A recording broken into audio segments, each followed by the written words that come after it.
최동훈 감독의 외계인을 보고 나니까 왜 화제가 되는지 알겠더군요. 일단 아주 스펙타클합니다. 볼거리도 많아요. 아이디어와 상상력이 차고도 넘칩니다. 그런데 차고 넘치면 정리가 어렵죠. 모자란만 못한 결과를 낳을 수 있습니다. 모든 걸 다 보여주려다 보니까 복잡해지고 산만해졌습니다. 하나의 영화 속에 두 개나 다름없는 현대, 고려편을 넣고 외계인, 현대인, 고려인까지 번갈아 보여주려다 보니까 난이도가 엄청 높아졌습니다. 욕심을 좀 줄이고 정리감 위주로 작업했다면 더 좋았을 겁니다. 시간여행을 다루는 영화는 좀 어렵습니다. 개연성을 확보하는 게 만만치 않거든요. 구성을 너무 정밀하게 하면 관객들이 이해가 힘듭니다. 에단 호크의 타임 패러독스 같은 영화는 한 번 봐서는 도대체 무슨 내용인지 이해하기 어렵습니다. 최동훈 감독은 시간여행의 이러한 단점을 알면서도 외계인을 기획했습니다. 자신이 있었던 거죠. 도인과 외계인 그리고 로봇이 같은 시공간에서 만난다는 아이디어는 참신합니다. 무협과 SF가 공존하면 어떨지 저도 예전에 같은 생각을 한 적이 있거든요. 절대 고수의 검강이나 도강이 사이보그의 레이저 광선보다 강한지, 또 당문의 암기 수법 만천하우를 외계인들은 과연 피할 수 있을지 궁금하더라고요. 왜 굳이라는 의문이 들긴 하지만 외계인 죄수를 인간의 몸에 가둔다는 설정도 흥미롭습니다. 가드와 썬더, 무릎, 흑설과 청운, 자장, 설계자 등 캐릭터도 좋았습니다. 그런데 이 요소들을 배치하고 보여주는 전개 방식이 문제였던 것 같습니다. 깔끔하게 정리가 안 돼요. 원래 최동훈 감독의 영화들이 등장인물이 많고 산만한 경향이 있긴 했습니다. 이번에는 제대로 교통 정리가 안 된 것 같아요. 물론 제작진의 입장을 이해하긴 합니다. 감독은 기획 단계부터 최종 편집까지 계속 고민하면서 영화를 수백 번, 수천 번을 보다 보니까 이야기에 너무 익숙해져서 무감각해지는 경우가 있습니다. 그 과정에서 관객들은 영화를 단 한 번만 보고 평가한다는 사실을 가끔 있거든요. 시간여행 영화는 대개 한쪽을 주로 보여주면서 필요할 때마다 나머지 시간대를 끼워 넣는 방식을 취합니다. 양쪽을 동일한 비중으로 다루지 않는 이유는 그렇게 할 경우 번잡하고 산만하기 때문입니다. 외계인은 그런데 2시간 22분 동안 계속 고려와 현대를 오갑니다. 산만하고 한 부위라도 놓치면 나머지 스토리를 이해하기 어려워지는데도요. 마블 같은 경우는 아이언맨을 비롯한 각 영웅들의 이야기를 단편으로 만들어서 나중에 이들을 한꺼번에 등장시키는 영화를 만듭니다. 관객들은 이미 각 영화를 다룬 영화를 봤기 때문에 이 영웅들을 다 알고 있는 상황이죠. 그래서 이야기를 쉽게 이해할 수 있습니다. 그런데 마블 시리즈와 달리 외계인 일부는 관객들이 이야기와 캐릭터에 대해서 전혀 모르는 두 가지 영화를 보는 것 같습니다. 한참 동안 따라하기 바쁘죠. 후반부에 가서야 현대와 고려의 이야기가 만나면서 여유를 찾게 되지만 관객들은 그 전까지의 기억으로 영화를 떠올리다 보니까 평가가 좋을 리가 없습니다. 캐릭터 간 불균형도 문제입니다. 고려시대 캐릭터들이 훨씬 역동적이고 매력적이면서 이야기를 잘 끌고 나가죠. 무협소설의 주인공 같은 도사 무릎과 천둥소녀 이안, 또 우승 코드를 선사하는 흑설과 청운, 정체를 알 수 없는 자장은 역할 구분이 아주 명확합니다. 신검의 정체를 풀어가는 미스터리도 흥미롭죠. 그런데 현대의 캐릭터는 수동적이고 뭔가 평면적입니다. 주인공인 가드는 로봇이라서 입체적인 연기의 한계를 갖고 있는데 썬더가 쓸데없이 그의 모습으로 자꾸 변신하는 바람에 정체성을 확립할 기회를 갖지 못합니다. 김우빈이 1인 다역을 한 노고는 의미도 없고 안하니만 못한 고생이었던 거죠. 가드가 이안을 키운다는 설정도 좀 이상합니다. 죄수를 관리해야 하는 로봇이 모성애 허가도 없이 여자아이를 키운다는 설정은 설득력이 없는 것 같아요. 터미네이터에서 T-800이 어린 존 코너를 계속 키운다고 한번 생각해 보십시오. 저는 여기서부터 이야기에 공감이 잘 안 되더라고요. 썬더는 가드의 참모와 보좌 역할에서 딱 그쳤어야 됩니다. 그런데 오버하다 보니까 망했어요. 갑자기 인간의 감정은 놀랍구나 말하는 장면은 진짜 뜬금없었습니다. 어린 이안이 또래답지 않은 모습을 보인 것 역시 이상하긴 마찬가지입니다. 이안이 머리가 아무리 좋아도 결국은 어린이거든요. 그런데 이 친구가 외계인을 봐도 촉수를 봐도 도대체 놀라거나 당황하지 않습니다. 이거는 머리 좋은 것과는 별개인데 말이죠. 사람이 아니라 사이보그처럼 느껴질 경우가 있습니다. 소간지 소지섭과 출연 영화마다 돋보이는 연기로 유명한 김의성이 거의 단역처럼 보이는 점도 이 영화에서 굉장히 놀라운 부분입니다. 그런데 가만히 보면 그 이유는 사실 이들이 외계인 죄수에 의해서 내면이 잠식된 형태로 등장하기 때문입니다. 좀비나 마찬가지의 상황이니까 인상적인 연기를 펼칠 수 없는 거죠. 최동원 감독은 외계인 죄수를 인간 내에 가둔다라는 설정으로 배우들의 연기를 제한하는 자충수를 둔 셈입니다. 윙게인 역의 이한이는 사실 일부에서 필요 없던 캐릭터라고 보았습니다. 2부부터 등장해도 충분했을 거라고 생각이 들고요. 그 외에도 일부에서 없어도 좋은 캐릭터들이 몇몇 눈에 띄었습니다.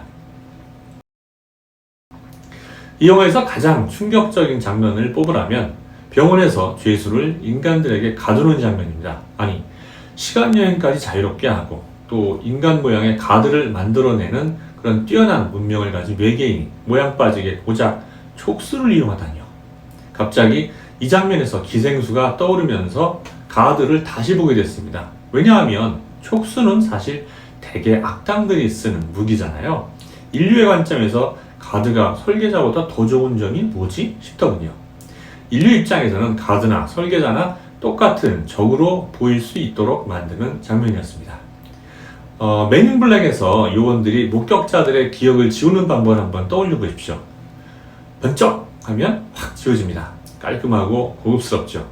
왜 이런 방식을 떠올리지 못했을까요? 설계자 우주선과 가드 우주선이 벌이는 시가전 장면도 왜 들어갔는지 좀 모르겠습니다. 보통은 외계인들이 지구로 착륙할 때 인간들의 시선을 피해서 가죠. 왜냐하면 지구인들이 그 존재를 알면 귀찮아지는 걸 아니까요. 롤랜드 에머리히 감독처럼 물량 공세로 밀어붙이는 그런 감독이 아니라면 대개는 그렇습니다. 그런데 병원 촉수 장면이나 우주선 시가전을 보면 이 외계인들이 인류가 죽든 말든 자기들의 모습이 눈에 띄든 말든 신경 쓰지 않습니다.